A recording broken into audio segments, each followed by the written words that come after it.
था क्या है, ये सब आपको मैं कथा बताता हूं। तो गरुड़ जी और कागभुसुंडी जी एक बार बैठे।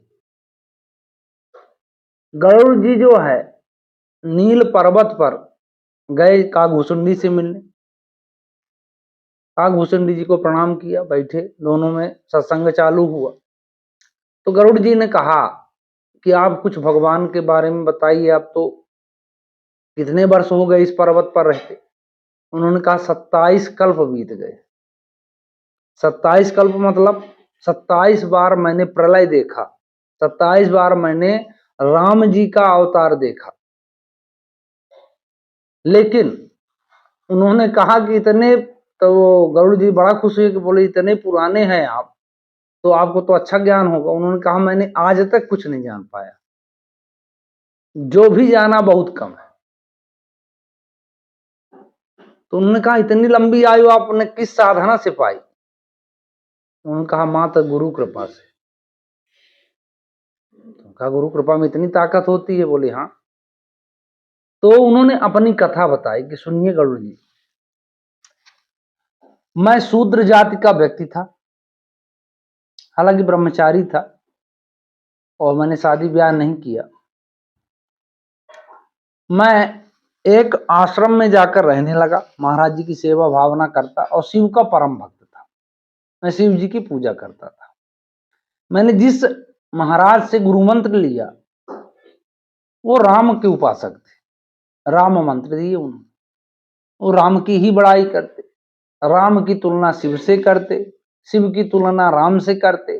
तो मुझे अच्छा ना लगता। मैं आगे पीछे ये भी कह देता था कि हो गया लोगों से, इनसे गुरु मंत्र तो ले लिया हूं पर ये गुरु बहुत ठीक ठाक नहीं है, क्योंकि इनको यही ज्ञान नहीं है कि शिव बड़े की राम। तो मतलब गुरु निंदा भी करता था।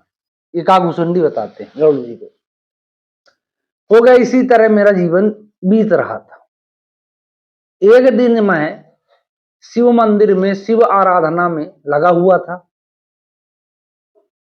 किसी कारणवश कोई पूजा थी, तो मेरे मतलब गुरु महाराज पुष्प बिल्व ये सब लेके पहुंचे और मैंने अभिमान बस उनको प्रणाम नहीं किया। तो मेरा घड़ा लगभग पहले भर चुका था। कागभुसुंडी कहते हैं कि मेरा घड़ा पहले ही भर चुका था गुरु को अपमान करते करते। अब ये अपमान असहनीय हो गया शिव जी को। शिव जी ने श्राप दे दिया साक्षात खड़े होकर, बोला जा, गुरु के आने पर अजगर जैसा पड़ा है, खड़ा नहीं हो सकता, सम्मान नहीं कर सकता, तो जा 1000 वर्ष तक अजगर हो जाए। अजगर क्यों नहीं मेरा। अब मेरा सब तपो ज्ञान सब शून्य हो गया। जब श्राप मिल गया मैं बिलबिलाने लगा। गुरु जी को बड़ा दुख हुआ कि हे प्रभु, आपने इसको श्राप क्यों दे दिया। उन्होंने बहुत अच्छे स्त्रोतों से उनकी वंदना की। नमामि समीसा निर्वाण रूपम विभुम व्यापकम ब्रह्म वेद स्वरूपम, ये पूरा उन्होंने इसी तरह किया। तो जब उनका स्त्रोत पूरा हुआ, वंदना पूरी हुई, तो महादेव प्रसन्न हो गए। शिव जी बोले कि आप वरदान मांगिए। उन्होंने कहा पहला वरदान, आपके श्री चरणों में मेरा प्रेम निरंतर बढ़ता चला जाए, एक भी पल मेरा मन आपके चरणों से ना हटे। बोले बोले और ये है कि है तो ये जीवात्मा, इसका स्वरूप ही पापमयी है ना, इसकी पाप करने की प्रवृत्ति ही है, इसको माफ कर दीजिए, क्षमा कर दीजिए आप। शिव जी ने कहा कि अगर ये वरदान स्वरूप है तो मुझे देना पड़ेगा, लेकिन इसने आपका अपमान किया, गुरु शब्द का अपमान किया, इसलिए ये 1000 वर्ष तक तो रहेगा, लेकिन इसको जो जीवन मतलब जन्म का कष्ट और मृत्यु का कष्ट इसको नहीं होगा, ये रहेगा। और अंत में श्री राम जी के चरित्र का गुणगान करता हुआ ये श्राप से मुक्त हो जाएगा और अनंत पद को प्राप्त हो जाएगा।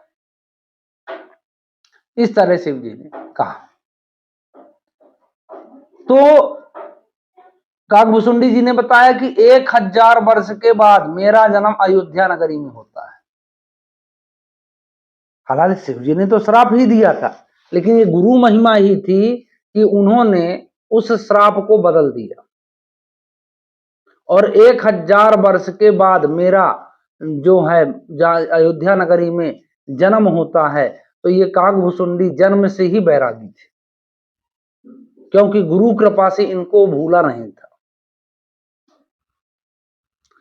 अब इनके अंदर मात्र क्योंकि उन्होंने कहा कि रामचरित का ये वो करेगा, श्रवण करेगा, सुनेगा और मनन करेगा तो इसकी मुक्ति हो जाएगी। उस चक्कर में ये वहां से भटकने लगे। इनकी मुलाकात लोमस ऋषि से होती है। इन्होंने लोमस ऋषि को गुरु बना लिया। अब लोमस ऋषि से ये मतलब इनके अंदर इतनी तीव्र इच्छा शक्ति मतलब सुनने की थी राम जी की, मतलब इनको ये लगे बस रामचरित कोई सुना दे, रामचरित कोई सुना दे।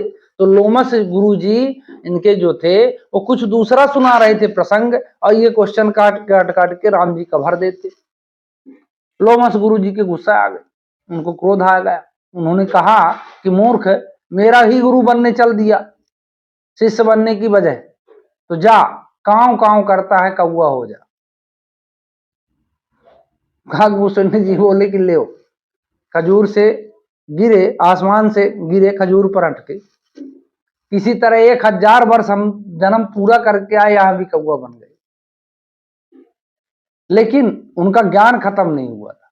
उन्होंने हाथ पैर जोड़ा, बोला महाराज जी मुझसे गलती हो गई, मैं मेरे अंदर ये आतुरता का जो भाव था ये राम चरित्र सुनने के लिए था, क्योंकि मैं 1000 जन्मों से प्यासा हूं,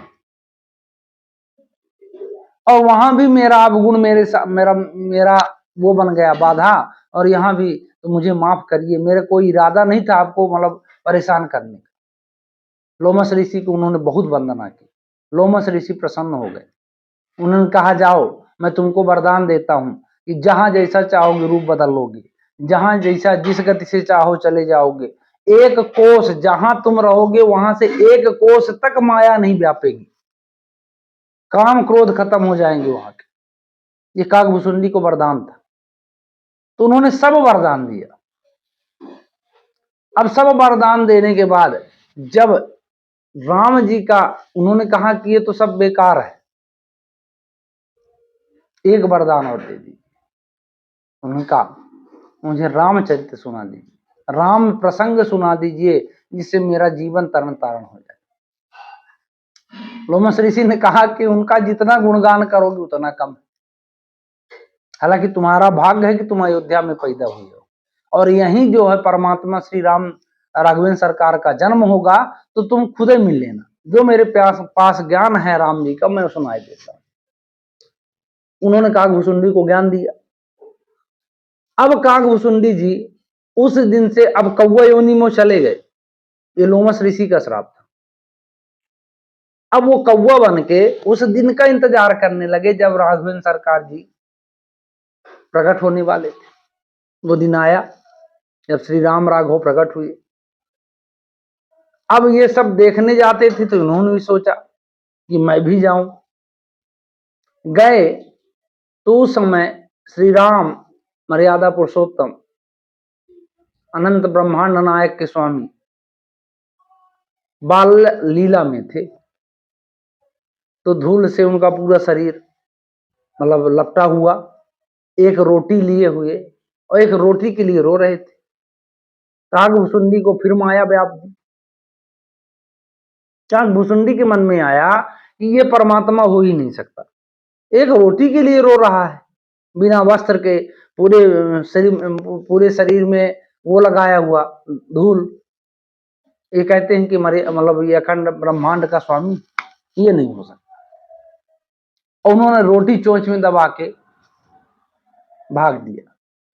जब भाग दिया तो वो बालक जो है उन्हीं के पीछे पीछे, मात्र 2 अंगुर का फर्क, पूरे 3 लोग 14 भुवन पूरे ब्रह्मांडों को घूमते रह गए काकभूषुंडी, और पीछे आगे आगे वो, पीछे पीछे बालक, बस रो ही रहा है वो। अंत में जब वो थक गए उन्होंने कहा, हे रघुनंदन, मैं आपके चरणों में पड़ा हूं, मुझे पाहि माम, मेरी रक्षा करिए इस माया से। तो उन्होंने आंख खोला तो देखा तो उसी अयोध्या में थे, वहीं बैठे थे। उन्होंने कहा, मुझे आप ज्ञान दीजिए प्रभु। तो वो उन्होंने मुंह फाड़ा और उनके मुंह में वो समाहित हो गए काकभूषुंडी। काकभूषुंडी ने कहा, वहां मैंने इतने अखंड अखंड ब्रह्मांड, अखंड धरती, कई सूर्य, कई चंद्रमा, कई मतलब स्वर्ग, कई इंद्र, सब कुछ देखा।